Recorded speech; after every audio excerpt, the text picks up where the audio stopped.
తమిళనాడు తిరుక్కడవూర్ అని ఒక ప్రాంతం ఉంది. దానికి కడవూరు తిరుక్కడవూరు 2 నామములు వ్యవహరింపబడతాయి. అలాంటి చోట అమృత ఘటేశ్వరుడు అనేటువంటి ఒక విప్రుడు ఉండేవాడు. ఆయన యొక్క పరంపరలో ఎందరో భక్తులు స్వామిని కొలుచుకున్నటువంటి వారు. అక్కడ కళానాథుడు అనేటువంటి ఒక మహాభాగవతోత్తముడు శివభక్తుడు ఉండేవాడు. ఆయన నిరంతరం శివపూజ క్రమం తప్పకుండా ఆరాధించేవాడు. ఆయనకి పెద్ద కుటుంబం, కానీ కాలం కలిసేదాకా ఒకప్పుడు దారిద్ర్యం సంభవించింది. ఈ దారిద్ర్యం సంభవించినప్పుడు ఆయన బాధ కలిగేది ఏంటంటే భగవత్ కైంకర్యానికి తగిన ద్రవ్యములు సమకూర్చలేకపోతున్నానే అని బాధపడేవాడు. తమకుందా లేదా అనే కంటే భగవంతునికి లేదే అని బాధ. అంటే ద్రవ్యములు ఎందుకంటే భగవంతునికి సమర్పించడానికి, తర్వాత వాటి ప్రసాదంగా స్వీకరించడం. ఈయనకి భగవద్ ఆరాధనలు అంటే చాలా ప్రీతి. ఒక్కొక్క ఉపచారం పట్ల ఒక్కొక్క ప్రేమ. ఉపచారములు చేసేటప్పుడు స్వామికి వివిధ ద్రవ్యములు సమర్పణలు ఉంటాయి. అవి ధూపం, దీపం, నైవేద్యం ఇత్యాదులు ఎన్నో. ఒక్కొక్కరికి ఒక్కొక్క ఉపచార సమర్పణలో ప్రీతి కలిగి ఉంటారు. పైగా ఉపచారములు దేనికి అంటే జీవుణ్ణి శుద్ధి చేయడానికి. పూజ, కీర్తన, స్తోత్రము, జపము, ధ్యానము ఇవన్నీ కలిపి సంపూర్ణమైన ఆరాధన అవుతుంది. ఏదో ఒకదాని మీద ఉన్న ప్రీతి కలిగి ఉండవచ్చు, కానీ ఒకటి సరిపోదు, అన్నీ కావాలి.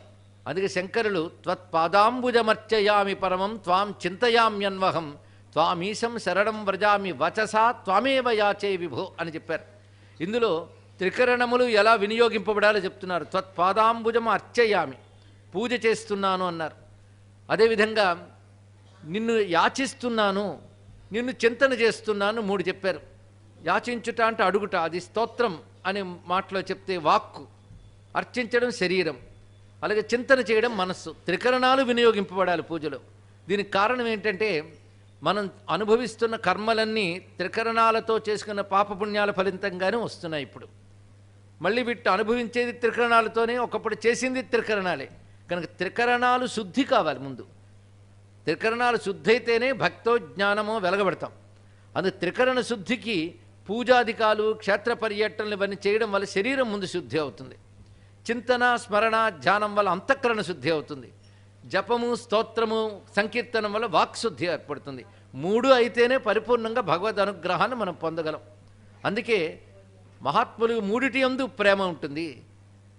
మహానుభావులు, గొప్ప గొప్ప యోగులు కూడా భక్తిలో వివిధ విధానాలు చెప్తూ నారదుల వారు చెప్తారు. పూజాదిష్వత్య అనురాగ గర్గ అన్నారు. పూజాదుల యందు అనురాగమే భక్తి అని ఒక ఆయన చెప్తాడు. ఇంకొక ఆయన కథాదిషు అనురాగ, కథల యందు అనురాగము భక్తి అంటారు. ఇలా ఒక్కొక్కరిది ఒక్కొక్క అభిప్రాయం. మొత్తానికి వీడి కథల యందు కాదు, పూజల యందు కాదు అనురాగం, భగవంతుని యందు అనురాగం. ఆ అనురాగంతో వీటి ద్వారా భగవంతుని పూజించాలని ప్రీతి. అలా ఒక్కొక్కరు ఒక్కొక్క విధంగా. ఇతడు గొప్ప శైవ జ్ఞానం కలిగిన వాడైనప్పటికి కూడా పూజాదుల యందు అనురాగం, స్వామికి ఉపచారము లోటు లేకుండా జరగాలని భావం కలిగినవాడు. అయితే ఈ దారిద్ర్యం తట్టుకోలేక ఇంట్లో రోజులు వెళ్ళమారడం కూడా కష్టమైన పరిస్థితి ఏర్పడింది. అప్పుడు భార్య కష్టకాలంలో ఉన్నాం కనుక ఈ మంగళసూత్రాలు కాస్త తాకట్టు పెట్టి డబ్బు తీసుకురండి, ఇంట్లో కావలసిన ద్రవ్యాలు తీసుకురండి అని చెప్తే ఇష్టం లేకపోయినా తప్పనిసరి బయలుదేరి వాటిని తాకట్టు పెట్టి డబ్బు తీసుకుని వస్తున్నాడు. వస్తూ ఉండగా త్రోవలో రకరకాల ధూప సామగ్రి అమ్మేవాడు కనబడ్డాడు. ధూపం వేయడం కూడా చాలా విశేషం ఉందండి. ఏదో అగరబత్తులు అమ్మడం, దొరకడం, పెట్టుకోవడం కాదు. ధూపములకు కూడా శాస్త్రం చాలా విధానాలు చెప్పింది. గుగ్గిలము, అగరు, సాంబ్రాణి ఇవన్నీ వింటూ ఉంటాం. ఇవి ఇప్పుడు రకరకాల రూపాలు వచ్చాయి, కానీ అప్పుడు వాటిని తీసుకొచ్చి సేకరించుకొని పద్ధతికి ఇచ్చేవారు. అలా ప్రతి ఉపచారంలో ఒక ప్రత్యేకత ఉంటుంది. నైవేద్యాల్లో కూడా ప్రత్యేకత ఉంది. ఆఖరికి తాంబూలం ఇవ్వడంలో కూడా ప్రత్యేకత ఉంటుందని ఏలా, లవంగ, కస్తూరి ఇత్యాదులు చెప్తూ, కస్తూరి, కర్పూరము ఇవన్నీ కలిపి చేసేది కర్పూర వీటిక అని చెప్తూ మనకు శాస్త్రాలు వర్ణించారు. శ్రద్ధాళువులైన వారు ఇవన్నీ శ్రద్ధగా సమకూర్చుకుంటారు. ఏదో చేసేమని కాకుండా ఇలా శ్రద్ధగా సమకూర్చుకోవడం కూడా ఒక ఉపచారమే నిన్ననే మనం చెప్పుకున్నాం. ఈ గుగ్గిలములు, ధూప సామగ్రి వాడిని చూడగానే ఈయనకి చాలా ఉత్సాహం పెరిగిపోయింది. ఇన్నాళ్ళు స్వామికి ఏవి సమర్పించుకోలేకపోయాను, ఇప్పుడు ఇన్ని రకాలు దొరికే, మళ్ళీ దొరుకుతాయో లేదో అని చెప్పి అన్నీ మర్చిపోయి అక్కడున్న డబ్బుతో రకరకాల ధూప సామగ్రి కొనేశాడు. ఆ కొని ఏం చేశాడంటే, వస్తూ ఉండగా పెద్ద శివాలయం ఉంది అక్కడ సమీపంలో.